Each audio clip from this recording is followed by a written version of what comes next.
history, natural forces have had a major influences on both Narragansett Bay itself and on the lives of all who live near it. In the past, ecology of the Bay region has been subjected to natural disasters pertaining to hurricanes, earthquakes, droughts, and floods. People living within this region can also be at risk of major periodic epidemics. Increasing population and the impact of industrial production beside the bay have brought modern issues that have not occurred until recently. This all includes pollution of the bay and freshwater sources, and approaching shortages of energy and drinking water.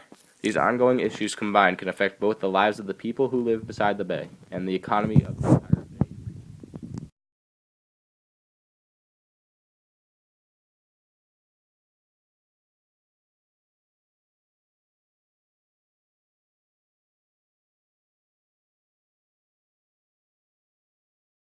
Living on the Atlantic seaboard represents a problem because it places Narragansett Bay in close proximity to where hurricanes impact. Within the past 100 years, there has been an average of one hurricane occurring near the bay every 7 years, and one actually hitting it every 22 years. These numbers are falling. Recently, warming waters have stretched throughout the hurricane season, increasing their frequency and intensity. Luckily, sloping coasts limit storm surges to only about 100 yards inland.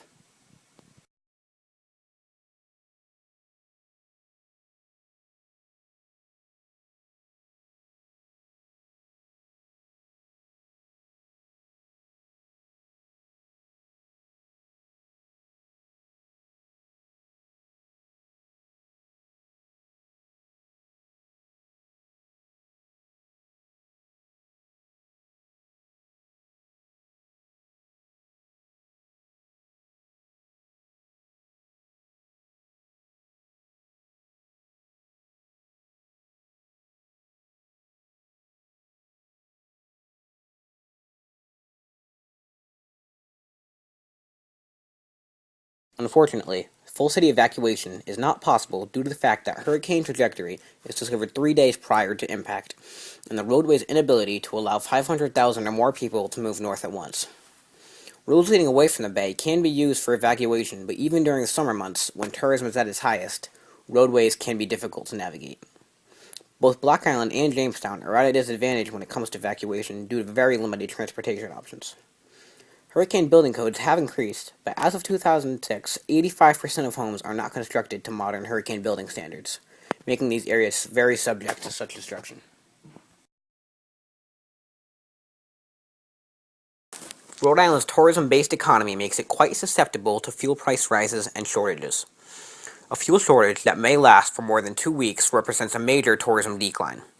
Possible reasons for fuel shortages being the depletion of oil supplies and the destruction of piping or other transportation manners due to natural causes or the possibility of terrorism.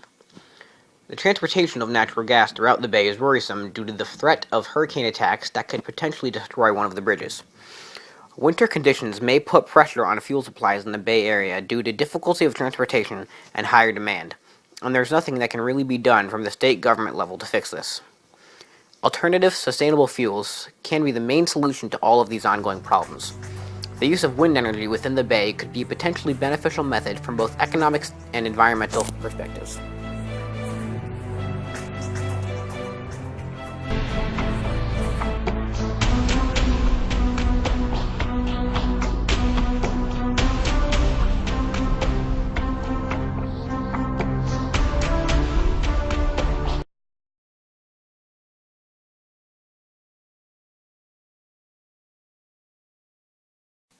The Kent County Water Authority has issued past water shortage warnings to the state government of Rhode Island, which have received little attention.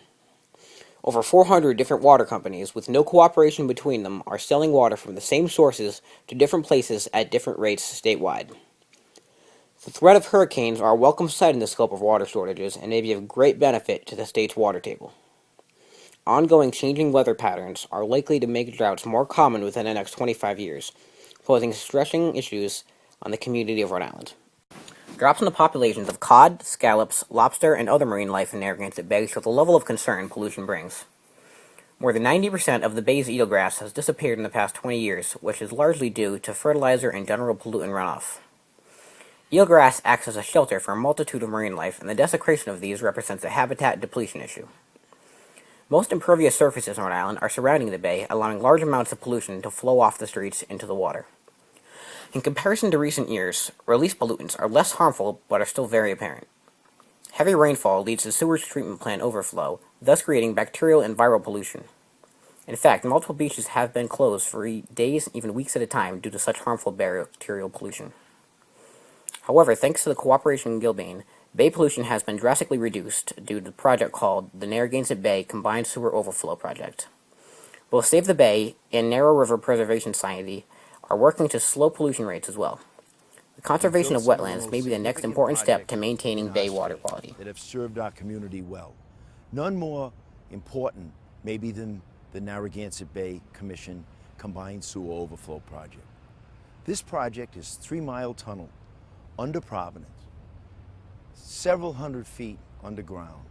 The Narragansett Bay Commission is very pleased with the dramatic results we've seen in water quality in Upper Narragansett Bay. Bacteria levels have been reduced dramatically, and in rainstorms over 1 inch of rain, we've seen the geomean fecal coliform levels reduced by 85% overall in the Upper Narragansett Bay. Very, very dramatic reduction. Tunnel's working quite well. Tunnel is designed to capture 65 million gallons of flow.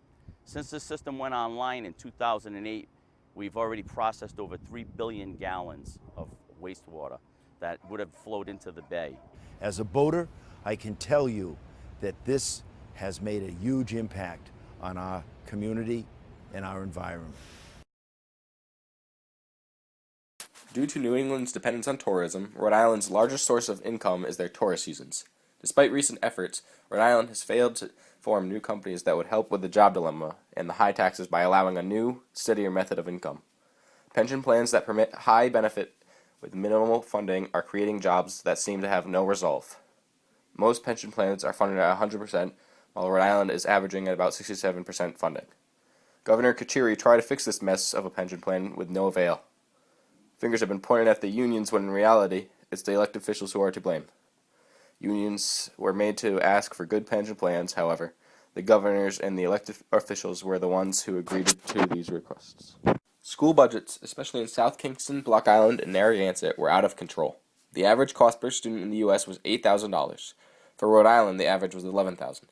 RI also gets the highest amount of special education students in the U.S., averaging close to 20%, and the cost per special education student is close to $16,000, compared to the U.S. average of $12,500.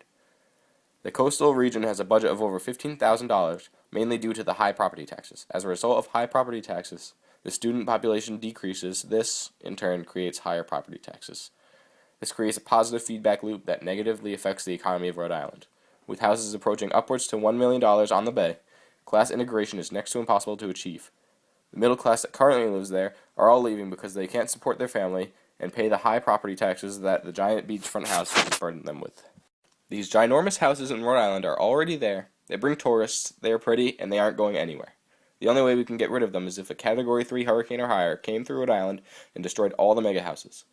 The main problem with these houses is that they bring the property taxes up, which cause the middle class to move, and the smaller houses get torn down to make larger houses. These large houses increase property taxes, kicking out those who can't afford it. Again, this causes the school budget to increase, causing the population of students to decrease, increasing property taxes, etc. All in all, the giant houses proved to be a detrimental asset to the schools and residents in the Bay region. Retail taxes in Rhode Island at 7% top the U.S. average of 5%.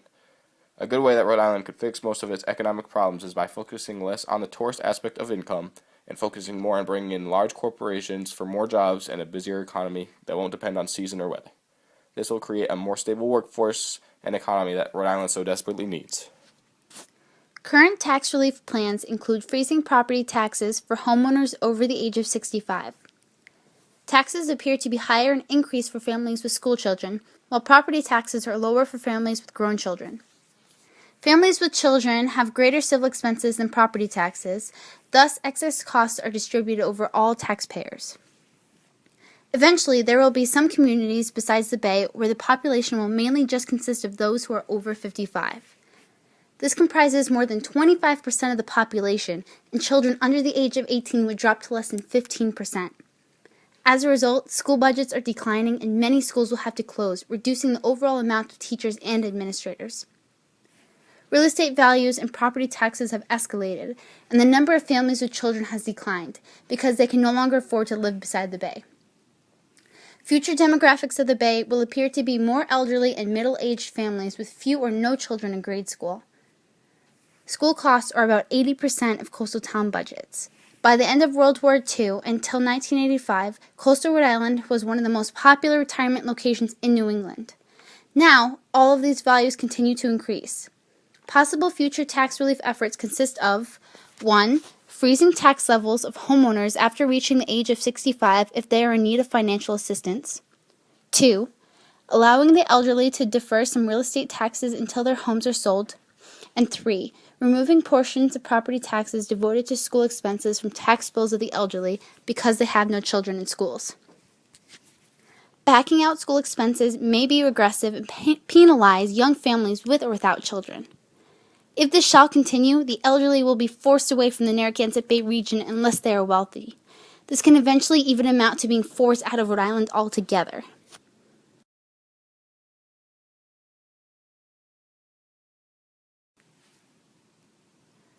Healthcare insurance costs in Rhode Island are 41% above averages in the United States.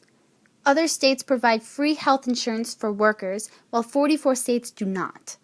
Average government worker contribution to health care in the 44 states is about $1,700 per employee. It takes about 9 Rhode Island workers to support health insurance costs for one government worker. In 2005, Rhode Island had a total workforce of about 550,000 and a total of 65,900 are government employees who pay no health insurance costs whatsoever. Healthcare costs continue to increase and grow more serious at the national level. In Rhode Island, healthcare costs are approaching crisis level for the state's economy.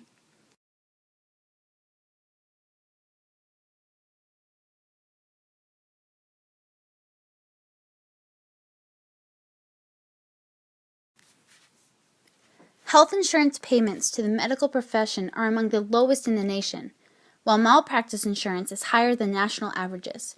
Malpractice insurance for obstetricians and gynecologists went from just over $50,000 per year to more than $90,000 per year between 2000 and 2004. General surgery spans from less than $25,000 per year to almost $45,000 per year during the same period. Insurance for family practice physicians went from $6,500 to $11,800 during the same period as well.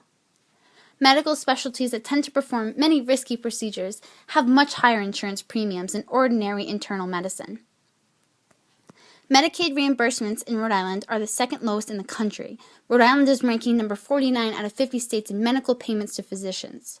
Successful physicians with a sizable practice are living comfortably and wealthy with high insurance costs and low reimbursements, attracting young physicians and dentists to Rhode Island. As real estate prices and property taxes beside the bay escalated, many young physicians and dentists have higher costs of living, which creates yet another barrier to moving into coastal Rhode Island. Escalating costs are damaging the quality of life and making the area less attractive to professionals. Rhode Island is number 3 in the United States with the percentage of families receiving welfare. Annual welfare costs in Rhode Island is $1.2 billion per year, a very large amount for quite a small state. Welfare recipients in all 49 other states are on welfare programs for shorter periods of time than those living in Rhode Island. The smallest state in the Union has among the highest welfare costs in the United States. Exceptionally large amounts of Rhode Island residents are on welfare for long periods of time. All 49 other states actually do a better job with welfare than Rhode Island.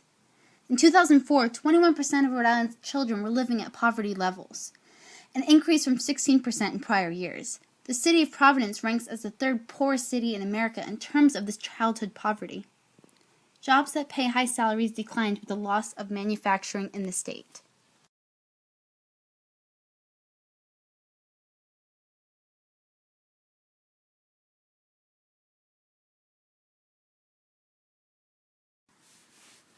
The overall Bay economy is almost as fragile as the ecology of the Bay. The past economy of the Bay region has progressed from agriculture through shipping, manufacturing, tourism, and services. The ecology of the bay must be preserved or restored to its former levels so fish and wildlife can successfully live within its marshes. If a majority of economic problems are solved, the Bay region could have a strong economy for at least another 50 years. For future economies to prosper, government costs need to analyze their future growth and bring it into balance with Rhode Island's future population. Planning and preparation must crucially be improved at federal, state, and local levels.